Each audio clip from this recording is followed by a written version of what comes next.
মানে পাঞ্চা চলতেছে কেন? এই খবরদার, ওরা হলো আমার বিয়ে করা বউ। ওর গায়ে কেউ হাত তুলে আমি কিন্তু খবর করে ফেলাবো। করবি পারবি? খবরদার! আর একটা চড় যদি ওনার গায়ে লাগে আমি কিন্তু এটা নিজের গলায় ঢুকাই দেবো। খবরদার! ছোটকাল থেকে আমার পরিবার আমারে বোঝা মনে করে আসছে। আমি জন্মের পর আমার আব্বা চাকরি হারায়, সেই দেখা আমার সংসার অভাব দেখে আসছে। এই যে আমার মা সারাটা জীবন টাকা টাকা টাকা টাকা করে আসছে। আপনারা দিঘায় দেখেন কোনোদিন টাকা সুখ পাইছে? কোনোদিন টাকা সুখ পায় নাই। এটা কেন? আমি তো বড় হয়েছি, লগে লগে কোনো টাকাওয়ালা পোলা দেখলে আমার বিয়ে ঠিক করে দিচ্ছে। আপনারা যখন প্রস্তাব নিয়ে আসছেন তখন শুনছে পোলা বিদেশ থাকে, পোলার অনেক টাকা,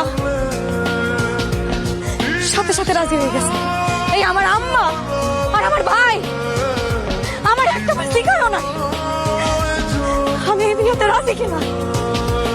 আর এখন যখন দেখছো আমার স্বামী ধরে টাকা নাই, আমার স্বামী বেকার, আমার আম্মা আর ভাই মিলা আমার আপনার থেকে সিনাই নিতেছে। কি করবা? কাবিনের কথা টাকা পাবা, কাবিনের টাকা পাবা, হ্যাঁ? আর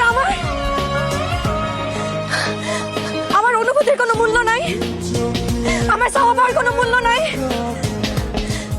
আপনারা বলেন এই লোকটা আমার এত বড় একটা রোগ, যাইরাও আমার হাতটা ছাড়েনি, আমি কেমন ওনার হাতটা ছাড়ি? আব্বা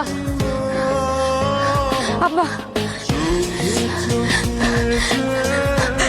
ছেলে মেয়ে ভালো না হইলে নাকি বাপ্পা তেজ করে দেয়। আজকে আমি তোমাদের অবাধ্য হইয়া অনেক বড় একটা সিদ্ধান্ত নিতেছি আব্বা। আমি আমার সংসার আমার স্বামীর মায়া ছেড়ে আমি কোথাও যেতে পারবো না আব্বা। আমার সাথে ওনার সাথে ভিক্ষা করা লাগে, আমি ভিক্ষা করে খাবো আব্বা, কিন্তু আমি কোথাও যাইতে পারবো না ওনার সাথে আব্বা। আমার তুমি মাফ করে দিও। এতে যদি তোমরা আমার তেজ দৌ করে দাও আমার তাতে কিছু আসে যায় না। এই টাকার হক তো আমার, স্বামী আপনার এই টাকা দিল, আপনি সবাই প্রমাণ করে দেন যে কাউরে যদি সত্যি করে ভালোবাসে দুনিয়াতে যত বাধা আসুক না কেন আপনি সামনে আগাই যাইতে পারবেন। আর আমি জানি আপনি পারবেন। তুমি পাশে থাকলে আমি সব পারবো, সব।